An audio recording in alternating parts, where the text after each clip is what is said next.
परमात्मा ने जो भक्ति करनी है तो भगत की तरह रहना पड़ेगा, बुराइयों से भी बचना होगा और एक बहुत ही साधु भाव में रहना पड़ेगा, किसी की आत्मा नहीं दुखावे। ठीक है, आपको धीरे धीरे सेट होने में टाइम लगेगा, जैसा भी जिसका व्यवसाय है अब वर्तमान में उसमें एक साधुता लाओ। जैसे कोई मजदूर है, सेवा कर रहा है किसी के और भगत हो गया तो वो तन मन धन से सेवा करे उस मालिक के उसमें, क्योंकि वहाँ से उसने रोटी मिल रही है। और फिर परमात्मा ऐसी प्रेरणा करेगा उस मालिक के अंदर, देख भगत आदमी होते ऐसा हो भाई, कोई चीज़ पड़ी रहो घर में उसके लिए मिट्टी समझे, चाहे पैसा हो चाहे सोना हो कुछ भी हो, अपनी मिली हुई 2 रोटी यानी 2 जो दिहाड़ी मिलती है उसमें संतोष सब्र करके देखा कितनी इज्जत बनेगी उसकी और कितनी विनम्रता और उसके प्रति सद्भावना और उसका आदर बनेगा उस मालिक के हृदय में। इसी प्रकार अगर आप मालिक हैं, भगत हैं, आपके यहाँ कोई सेवादार सेवा करता है, उनको अपने बच्चों की तरह समझाए, उनको भगवान के बच्चे समझाए। वो बालक सेवा कर रहे हैं, भगवान के बच्चे हैं, उनको प्यार दे और उनके साथ कोई ऐसा गलत बर्ताव नहीं करे। और फिर कुछ दिनों में उनके दिल में ऐसी भावना होगी, परमात्मा दोनों तरफ रोल करता है, जब हम मालिक के अनुसार चलेंगे फिर उन बच्चों में भी, उन सेवादारों में भी ऐसी भावना भर देगा भी हमारे जैसा नालायक नहीं, इसे ऐसे भले आदमी के घर में राम 19-21 कराएंगे सेवा में, मजदूरी में 21 काम कराया करेंगे भाई। तो इस तरह कितना अच्छा माहौल बनेगा। और हम जैसे मालिक तो समझता है कि न रुपये पैसे दो 100 रुपये और काम खींचूँ 1000 का, और मजदूर क्या समझते हैं, रुपये लेवा 500 और काम करा 100 रुपया का। दोनों की नीयत खराब और दोनों दुखी, कर्म भी बिगड़े, टेंशन बनी रहे। तो इस प्रकार हमने अपने इस अंतःकरण के अंदर एक साधु भाव लाना पड़ेगा और तब हम देखना आपका वातावरण कैसे बदलने लगेगा, कैसे बदलने लगेगा, पूछो मत। तो तब हम यहाँ भी सुखी होंगे, आपको चिंता नहीं रहेगी कि वहाँ सेवादार सेवा कर रहे हैं, वो अपने तन मन धन से सेवा करेंगे, भगवान से डर के वो भगवान से डरने वाले हो जाएंगे, फिर बातें खत्म हो जाएगी। अब तो आग लगी पड़ी है, रिश्वत ले ले, यूँ ले लूँ, फलान करूँ, जब करूँगा तेरा काम धर दे 500 रुपये, और उधर से 500 ले लिए, डॉक्टर के जाकर 1000 लग गए, वो 500 भी गए, 500 अपनी तनख्वाह में तो गए। अरे वो पाप कर्म जो कह दो धरे के धराए रहेंगे, फिर गधा बन के पूरे करेगा जिससे रिश्वत ली है। तो इसी विघ्न में पैर दो मत, ये भगवान बताना चाहते हैं।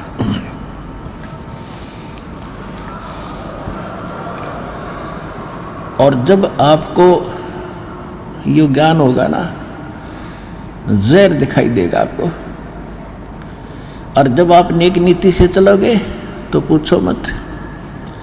अब दास बहुत देखता है, एक छोटा सा बच्चा ने बोला जी 55 रुपये पाए मैंने पड़े, वो घर पे ले आया, घर वाले बोले ना बेटा हमने नीचे धर दे, अपना दान पात्र में डाल दिए, इस वजह हम नहीं खाएंगे। अब देख जिसके गिरे थे उसको पुण्य हुआ, यहाँ पर भंडारे में लग गए, और वैसे उस पर चौनी खर्च हो रही थी कि उसने विधि का पता नहीं, और वैसे कोई और मिल जाता उसने जाते कह घुट्टी लाओ उसके 55 रुपये की, या कितने मांस मिट्टी खाओ उसको और पाप लगाओ। तो इस प्रकार हमारी नीत साबित होगी, भगवान खुश होगा, और जब भगवान खुश होगा तो फिर कमी नहीं रहेगी। हमने परमात्मा को प्रसन्न करना है, और परमात्मा प्रसन्न होगा तो फिर कमी किस चीज की, फिर तो क्या बताते हैं परमात्मा, साईं इतना दीजियो जामे कुटुम समावे, हम भी भूखे न रहे अतिथि न भूखो जावे। इससे अधिक मांगना इस काल की जेल में हमारी महामूर्खता है कि इतना ही मांग लो बस तुम, इसमें सब कुछ मिलेगा, क्योंकि ये कलयुग है और कलयुग में मशीनरी जरूरी होगी, तो आप इतना ही मांगो जा में कुटुंब समावे, यानी रिक्वायरमेंट ऑफ द फैमिली, परिवार की आवश्यकताएं ये है जा में कुटुंब समावे, और हम भी भूखे ना रहें और अतिथि न भूखा जाए। फिर देगा आपको, और फिर रहो मालिक के वचनानुसार चलो। फिर कैसे, जैसे परमात्मा कहते हैं, चिड़ी चोंच भर ले गई, नदी न घट्यो नीर, दान दिए धन घटे नहीं, यूं कह रहे साहिब कबीर।